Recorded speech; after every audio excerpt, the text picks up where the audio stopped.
হযরত মুহাম্মদ সাল্লাল্লাহু আলাইহি ওয়াসাল্লাম জন্মের দিন পৃথিবী কেমন ছিল? আসসালামু আলাইকুম ওয়া রাহমাতুল্লাহ।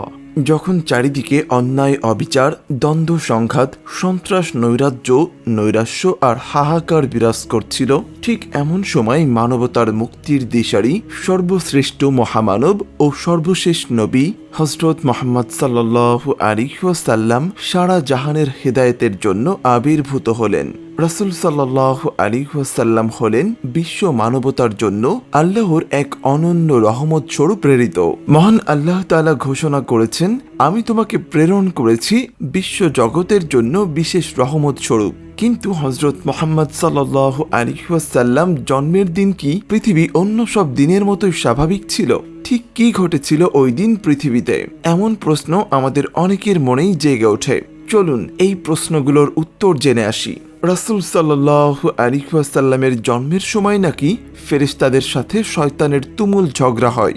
যেদিন ভোরবেলায় মহানবী সাল্লাল্লাহু আলাইহি ওয়াসাল্লাম জন্ম নেন, সেদিন বিশ্বের সবগুলো মূর্তি মাঠের দিকে নত হয়ে পড়ে। ইরানের রাজার বিশাল প্রাসাদের বারান্দা কেঁপে ওঠে এবং ছাদের 14টি প্রাচীর ধসে পড়ে। বিশ্বের সব রাজা বোবা হয়ে পড়েছিলেন, অর্থাৎ তারা কথা বলতে পারছিলেন না। সেদিন গণকদের সব জ্ঞান লুপ্ত হয়ে এবং জাদুকরদের জাদুগুলো অকার্যকর হয়ে পড়ে। বিশ্বনবী সাল্লাল্লাহু আলাইহি ওয়াসাল্লাম জন্মের সময় শয়তান তার সন্তানদের মধ্যে আর্তনাদ করে ওঠে। ফলে সবগুলো শয়তান তার কাছে এসে বলে, কেন এত পেরেশানি, উদ্বিগ্ন হয়েছ কেন? তখন শয়তানদের সর্দার বলে, কাল রাতে কি হয়েছিল? রাতের প্রথম থেকে এ পর্যন্ত দেখেছি যে আকাশ এবং জমিনের অবস্থা বদলে গেছে। ভূপৃষ্ঠে ঘটে গেছে এক বিরাট ঘটনা। ঈসা আলাইহিস সালাম ঊর্ধ্ব আকাশে চলে যাওয়ার পর আর কখনো এত বড় ঘটনা ঘটেনি। সবাই গিয়ে খোঁজ খবর নেয় যে কি ঘটেছে। শয়তান রাত চারিদিকে ছড়িয়ে পড়ে ও ফিরে এসে বলে, কই, কিছুই তো দেখলাম না। শয়তানদের নেতা তখন বলে, এই বিষয়ে খোঁজ খবর নেওয়া আমাদের কাজ। আর তারপর সে পবিত্র মক্কার কাবাঘর সংলগ্ন অঞ্চলে আসলো। এসে দেখে যে ফেরেশতারা কাবাঘরের চারিদিকে ঘিরে রয়েছে। শয়তান সেখানে ঢুকতে চাইলে ফেরেশতারা হুঙ্কার দিয়ে তাকে তাড়িয়ে দেয়। ফলে সে ফিরে আসে ও চড়ুই পাখির মতো ছোট হয়ে হেরা পর্বতের দিক থেকে সেখানে প্রবেশ করে। জিব্রাইল আলাইহিস সালাম বলেন, ওরে অভিশপ্ত, ফিরে যা। শয়তান বলে, হে জিব্রাইল আলাইহিস সালাম, আমার আপনার কাছে একটা প্রশ্ন আছে। আপনি যদি দয়া করে প্রশ্নটির উত্তর দেন তাহলে আমি চলে যাব। বলতে পারেন আজ রাতে কি ঘটেছে? জিব্রাইল আলাইহিস সালাম বলেন, কি ঘটেছে জানিস না? সর্বশ্রেষ্ঠ মহানবী মুহাম্মদুর রাসূলুল্লাহ সাল্লাল্লাহু আলাইহি ওয়াসাল্লাম আজ রাতে জন্ম নিয়েছেন। এ পৃথিবীর সকল অন্ধকার এখন থেকে দূরীভূত হবে। শয়তান প্রশ্ন করে, এর মধ্যে কি আমার কর্তৃত্বের কোনো অংশ আছে? জিব্রাইল আলাইহিস সালাম বলেন, না, নেই। তখন ইবলিস হতাশ হয়ে আবার প্রশ্ন করল, তোমার উম্মতের মধ্যেও কি আমার কোনো অংশ নেই? জিব্রাইল আলাইহিস সালাম বললেন, হ্যাঁ, উম্মতদের মধ্যে তোর অংশ আছে। ইবলিস বলে, আমি সন্তুষ্ট হলাম। হযরত হালিমা বর্ণনা করেন, শিশু মুহাম্মদ সাল্লাল্লাহু আলাইহি ওয়াসাল্লামকে আমার গৃহে আনার সাথে সাথেই রহমত বরকত প্রকাশ হতে লাগলো। এত পরিমাণ দুগ্ধ নির্গত হতে লাগলো যে রাসূলুল্লাহ সাল্লাল্লাহু আলাইহি ওয়াসাল্লাম এবং তার দুধ ভাই একান্ত তৃপ্তির সাথে আমার দুগ্ধ পান করে ঘুমিয়ে পড়তেন। আর উটনির দিকে চেয়ে দেখতে পাই সেগুলোর স্তন দুধে পরিপূর্ণ হয়ে গেছে। হালিমা বলেন, আমার স্বামী উটনির দুগ্ধ দহন করলেন এবং আমরা তৃপ্তির সাথে তা পান করে সারা রাত কাটালাম।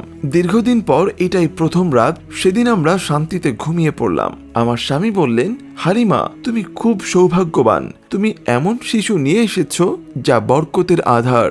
বিবি হালিমা আরো বলেন, মক্কা থেকে ফেরার পথে শিশু মুহাম্মদ সাল্লাল্লাহু আলাইহি ওয়াসাল্লামকে কোলে নিয়ে যে দুর্বল বাহনটিতে চলতে লাগলাম, মুহাম্মদ সাল্লাল্লাহু আলাইহি ওয়াসাল্লামের বরকতে এত দ্রুত চলল যে সবার বাহনকে হার মানালো।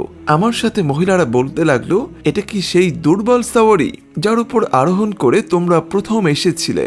এরপর বাড়ি এসে দেখলাম সমস্ত বকরিগুলো দুধে পরিপূর্ণ হয়ে আছে, অথচ কিছুক্ষণ পূর্বে সেগুলো দুগ্ধশূন্য ছিল।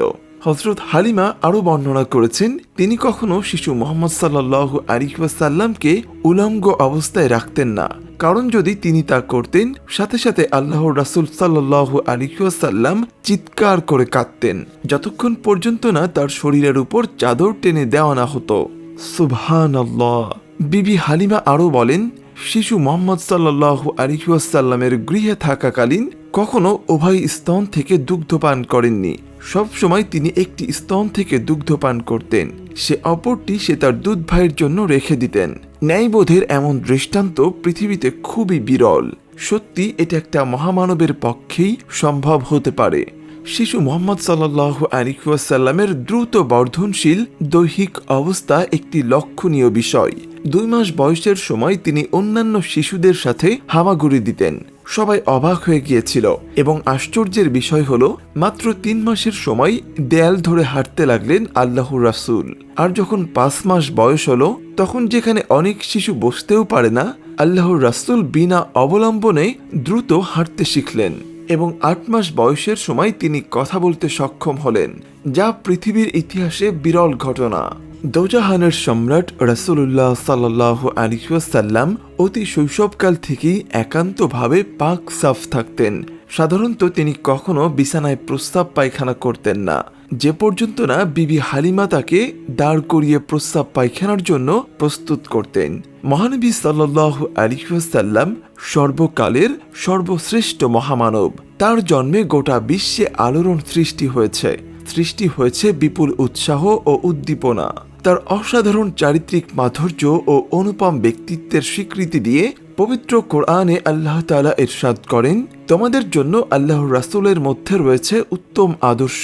আল্লাহ তাআলা আমাদের সকলকে রাসূলুল্লাহ সাল্লাল্লাহু আলাইহি ওয়াসাল্লামের অনুসরণ ও অনুকরণ করার তৌফিক দান করুন এবং সে অনুযায়ী আমল করার তৌফিক দান করুন।